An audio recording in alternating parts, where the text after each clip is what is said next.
I'm Natasha Kirchuk, and thanks for joining us from our studios in Israel. Coming up in today's newscast, Israel's most successful undercover operation is finally declassified. Netanyahu promises to cut through red tape and speed up the Jerusalem embassy move. And some new Israeli fashion is more than just flattering. It might actually protect women from danger. Stay tuned for the latest news in Israel.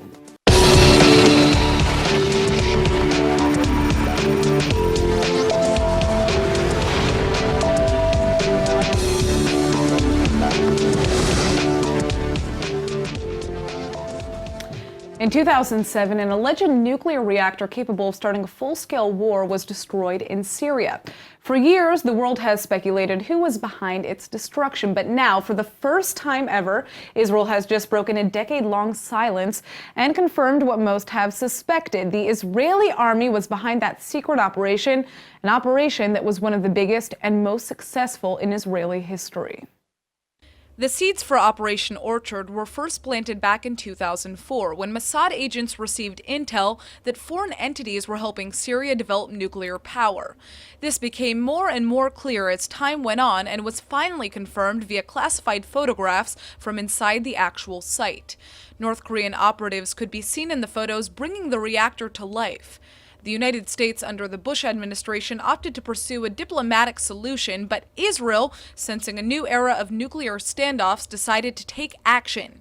And so, in the midnight overlapping September 5th and the 6th of 2007, Israeli jets plunged deep into Syria, with many pilots unaware of their target until they got there, on the country's most dangerous and covert operation yet.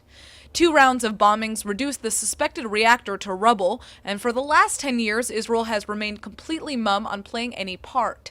In declassifying this historic moment, Israel is sending a message to any future enemies hoping to aim nukes at the Jewish state someday, and also reflecting on the eve of its 70th Independence Day, no less, on what the country is capable of. המסר מתקיפת הכור ב-2007 היה שישראל לא תשלים על בנייה של יכולת שתהווה איום קיומי על מדינת ישראל. זה המסר שהיה ב-81, זה המסר ב-2007, וזה המסר העתידי לאויבים שלנו. Joining us now with more on the implications of declassifying this historic attack is Knesset member and opposition leader Isaac Herzog. Thank you so much for joining us. Thank you. All right, so what I'd like to first discuss is what you find the most interesting about the decision to declassify this mission now. What does the timing of this revelation say to you? The timing came in connection with Ehud Olmert's biography, the previous prime minister who came out with a biography. There was pressure from the Israeli media. There were a lot of journalists who came forward and demanded to lift the gag or the ban that was on this story. We were signed, I was a member of the Security Cabinet. In that decision, I voted in favor, yay. And we were sworn into full secrecy. And that is why only after the secrecy was lifted, partially, this story is out.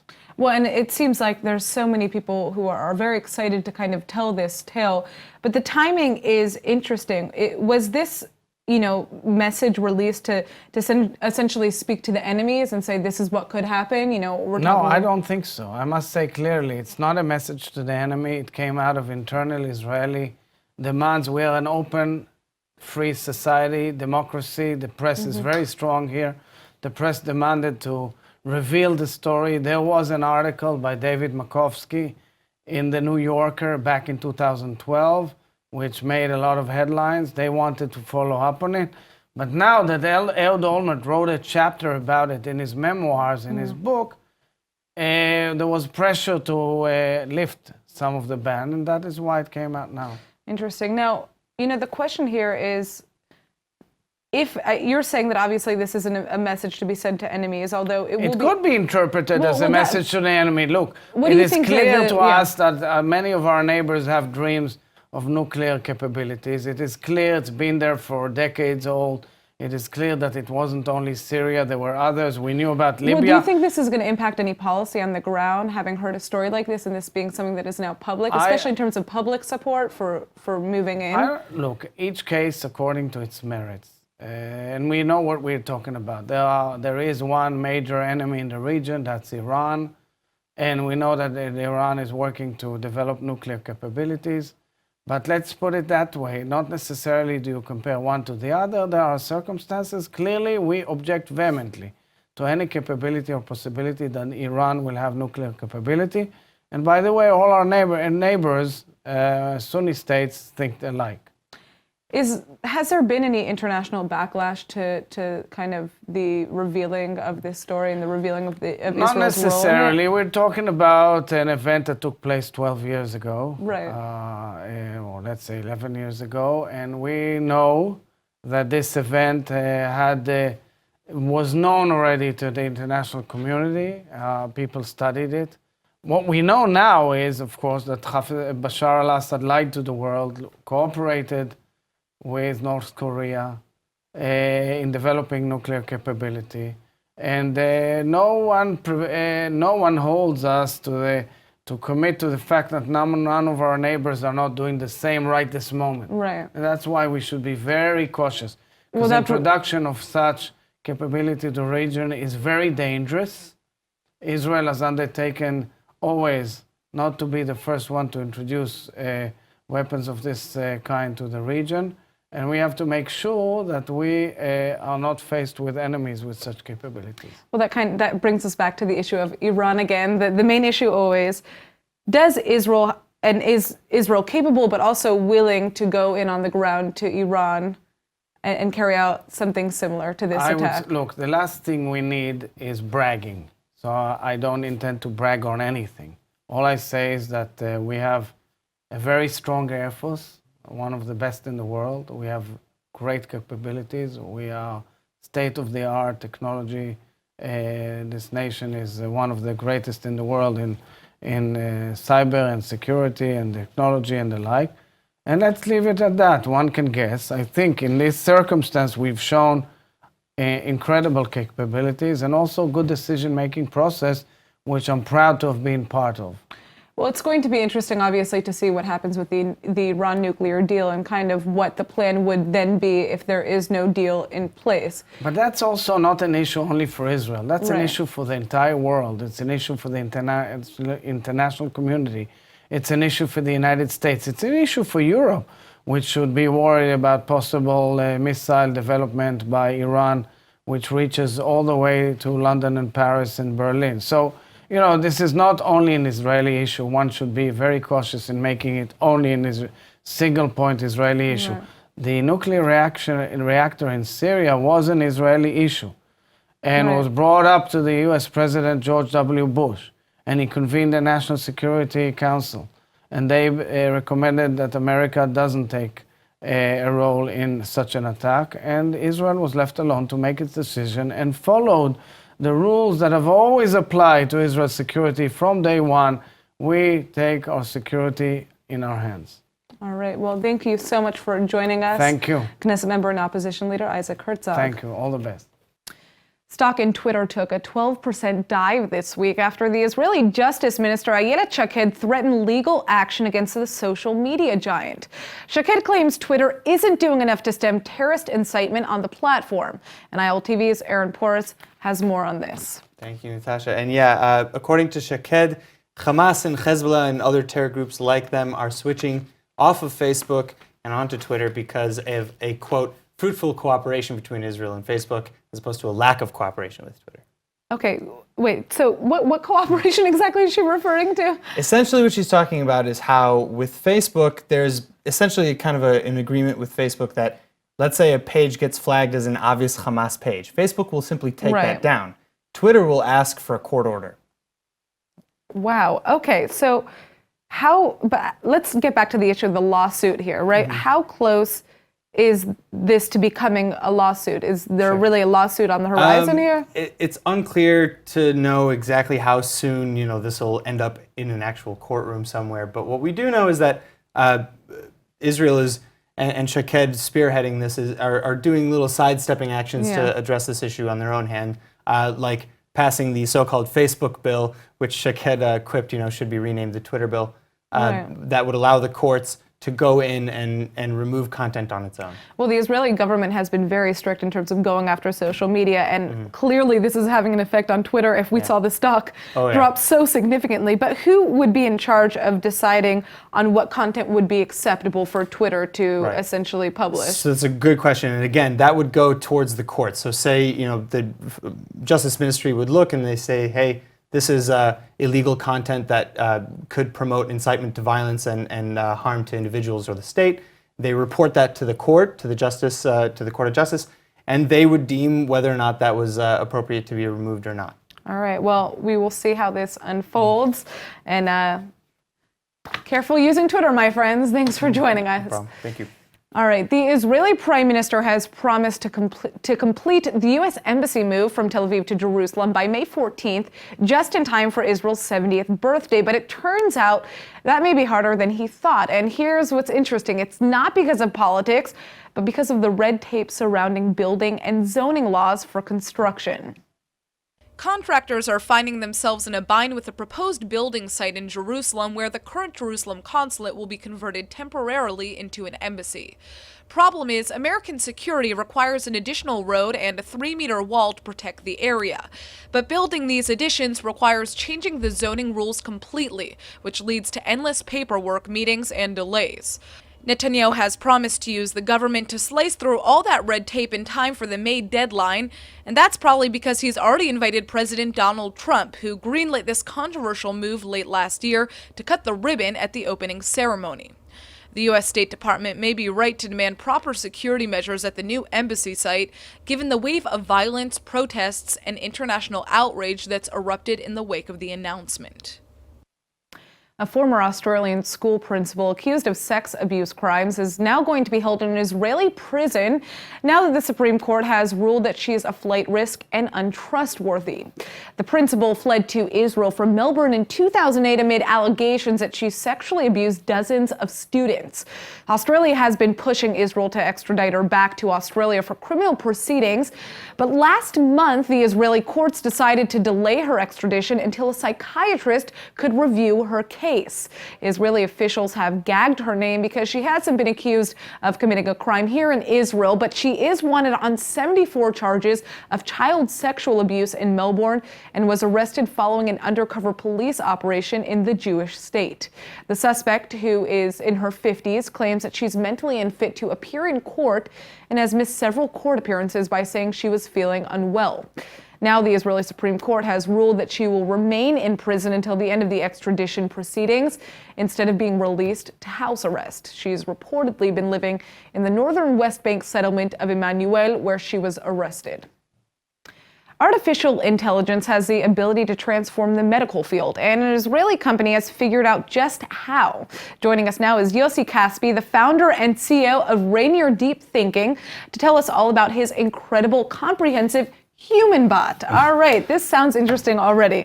So what do you mean by a human bot? So basically, what we used to do is actually interact with between human.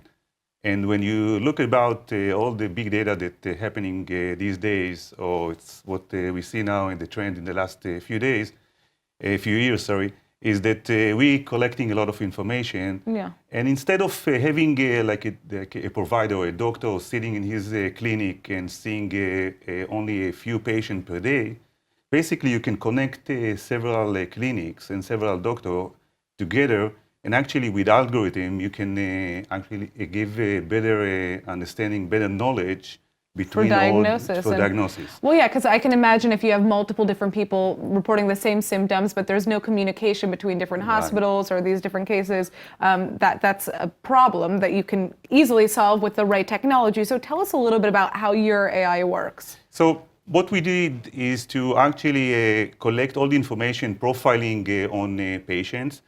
And we started focusing on a very interesting disease, which is diabetic type 2. Okay. And the reason for that is because it's reversible. And when you go to a doctor, usually he doesn't have enough time to treat you. Yeah. So the easy way is to prescribe a prescription. And actually the cause is how the body is reacting to all that diseases is to find the cause. And the cause is from nutrition, changing lifestyle, having more activity. And when you collect all those information about the profiling, classification, and putting algorithm that has the ability to, based on the information that we are gathering, Treat this issue, yeah. and we can actually provide a better recommendation to a human being. Absolutely. So I think we are unique in our approach, where we don't completely interact as a bot, as a chatbot between our system and the patient. We are intermediate, having an expert, which can now, instead of looking on one patient at a time, he can look on several at the same time with the best recommendation. And I'm already thinking about all the different diseases and illnesses that this type of platform could be used for in the future. Right now, you're obviously focusing on diabetes, but I'm assuming, are there any new diseases that you're looking into right now? You can take it, if you think about our body is a machine. It's a chemical machine, it's an electronic machine. So if we treat it well, you can balance all the other vital. Of course. And if you think about diabetic, which is have some symptom of weight loss that you can influence, you can have the cholesterol, all other area that we can influence at the same time by having the algorithm and the data available. Correct. And so we can tune it to other area of the more generic area.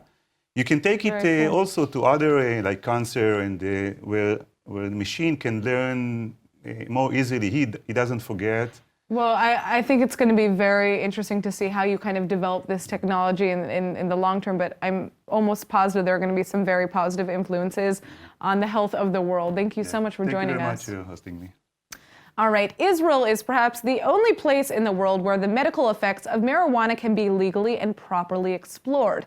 Despite massive economic promise and cutting-edge medical developments, the government has stalled on allowing the sale and export of cannabis. But one Israeli firm may be getting around that problem by setting up shop overseas.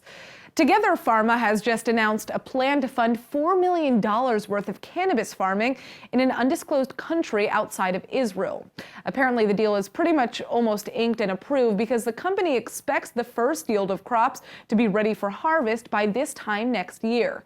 The deal would give Together Pharma a 51% majority ownership of up to 60 tons of annual cannabis, 60 tons, which means sales would skyrocket into the hundreds of millions pretty soon. The company hasn't hid its frustration with the Israeli government's holdup on allowing exports. Together Pharma's CEO Nissim Bracha has said they wouldn't have had to do this deal at all if not for the changing whims and interests of factors in Israel and its government.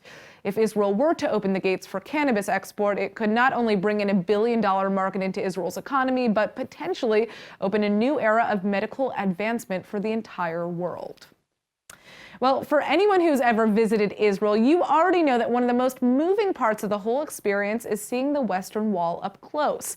Every year, thousands upon thousands of tourists write a prayer, a hope, a dream, or whatever they want on a little note, and then they slip that note into the cracks of the Holy Wall. But have you ever wondered what happens to all those pieces of paper? Well, check this out. What you're seeing here is spring cleaning, kotel style. Twice a year, Western Wall Rabbi Shmuel Rabinovich oversees the removal of all those Western Wall notes and makes sure they find a holy resting place. אלו הפתקים שנמצאים כאן, מיליונים של פתקים. חלקם נטמנו על ידי אנשים, חלקם הועברו באמצעותנו אל הכותל המערבי. אנחנו מוציאים אותם פעמיים בשנה כדי לאפשר גם לאחרים לטמון את הפתק וגונזים אותם באדמה יחד עם גנזי הקודש. The millions of notes are buried on Jerusalem's Mount of Olives, complete with a proper Jewish ritual. This clears the way for a whole new season of Western Wall notes until the Kotel gets cleaned again. Israel broke its tourist record last year, which means this year tourists and pilgrims from all over the world are probably going to write more notes than ever. What does 3D technology and fashion have in common? This may sound surprising, but actually there's a lot. In fact, one young Israeli fashion designer has created an entire collection using 3D technology with a special purpose in mind. And ILTV's Emmanuel Kadosh is here with some more details. Hi, Natasha. Yes, like you said, 3D printing is literally taking over the fashion industry. A young Israeli designer, Danit Peleg, made international headlines a year or two ago, really taking charge and making her first full collection in 3D. And now another Israeli designer, very young, both learned at Shenkar, Nitzan Kish, has created a collection all surrounding self-defense. So she has jewelry and she has, she has this armor, this protective armor around her that creates, it's a type of jewelry and a type of fashion, clothing wear that has also self-defense mechanisms. Well, this is timely because, given the Me Too movement, obviously, and there's so many women who are exposed to harassment, rape, assault. Right. And I know a lot of girls like myself who wear jewelry and they make sure they go out wearing jewelry that they can use to protect themselves. Right. So her a big ring or something like that. Exactly. So you see here this bracelet. She released this collection called Me, Myself, and I back in 2015 after she did experience two separate experiences of sexual harassment or sexual assault. The first case, she was really nervous. She didn't know what to do. She wasn't wearing the jewelry. And then the second case, she had already had a prototype of her jewelry that was 3D printed, and she said that she didn't freeze and she really had full control over it. She really created this kind of for more of the urban environment, urban cities where people are really feeling a little less safe, let's say. In public transportation. Right. And I mean, you can see how amazing these items are. Right. I don't know if this is necessarily comfortable to wear, but the rope, that is so cool. You can literally undo your outfit to, I guess, do whatever you need to do. Somebody, but exactly. I mean, I understand what she's getting at. Yeah. So she has the body armor, she has the back spike, she has the cable bracelet, the elbow spike. She has a bunch of different, kind of mechanisms to help girls feel a little bit more safe. According to, actually a little statistic, according to Association of Rape Crisis Centers here in Israel, 1 in every 3 women suffer sexual assault in their life, and 1 in every 7 women are raped in their life. So this is actually really, important. And other than that, 3D printing obviously has other factors other than this collection that she has. It's cost effective, environmentally friendly, and 50% of the materials are actually recycled. So 3D printing is the new thing, not just in fashion. I for sure am going to want to check out this collection. I know she has more collections coming out in the future. So keep your eyes out, my friends. Thanks for joining us, Emmanuel. Thank you. All right, we're already counting down the days until Ringo Starr's Tel Aviv concert this summer. But when the former Beatle drummer does finally come, he'll arrive as a full-fledged knight. That's right, it's not just Ringo anymore, guys. It's Sir Ringo, or more accurately, Sir Richard Starkey, because no, believe it or not, Ringo is not his actual name. All you got to say is la-di-da. Ringo is the only other still living member of the Fab Four, alongside Paul McCartney. But Paul scored his knighthood almost 20 years ago, and poor Ringo, now 77, has been waiting for his turn ever since. Well, that wrong was officially righted, or knighted, just yesterday at Buckingham Palace. Prince William tapped the royal sword himself, adding Sir to Ringo's official title. This comes just in time for Ringo's first ever concert in Tel Aviv on June 23rd. The show is part of his massive European tour for his new album, Give Me More Love. Every concert will feature a rendition of the classic With a Little Help from My Friends, which John and Paul wrote as a featured vocal song for Ringo back when Sgt. Pepper topped the pop charts. Oops, did I say Ringo? Sorry, I meant Sir Ringo. And now for our Hebrew word of the day. It's that time of year again where Israel cleans out thousands upon thousands of notes that have been tucked into Jerusalem's holy western wall. So in honor of those special little messages, today's word is petek, which means a note in Hebrew. Here in Israel, it's tradition to go to the western wall and stick a little petek into its crevices, detailing a wish, a prayer, or a dream. I know that whenever I go and visit, I wish I could just read all of the takim, or notes, tucked into the holy site. It's inspiring to see how one place can evoke so many emotions, so it's kind of sad to see each petek plucked from the wall during spring cleaning. But here's the good news. All of the ptakim aren't actually thrown away. Instead, they're buried on Jerusalem's Mount of Olives, where all of those wishes and dreams can live on forever. All right, let's go ahead and take a look at the weather forecast. Tonight will be clear and warm with a low of around 57 or 14 degrees Celsius. Tomorrow should be partly cloudy, but is expected to be significantly hotter with a high of 87 or 31 degrees Celsius. All right, that's it for today's news. Today's exchange rate is 3.48 shekels to the American dollar. Remember to sign up for our daily newsletter at ILTV.tv, and don't forget to follow us on Facebook at Israel English News and on Twitter at ILTV News. I'm Natasha Kirchuk, and thanks for watching.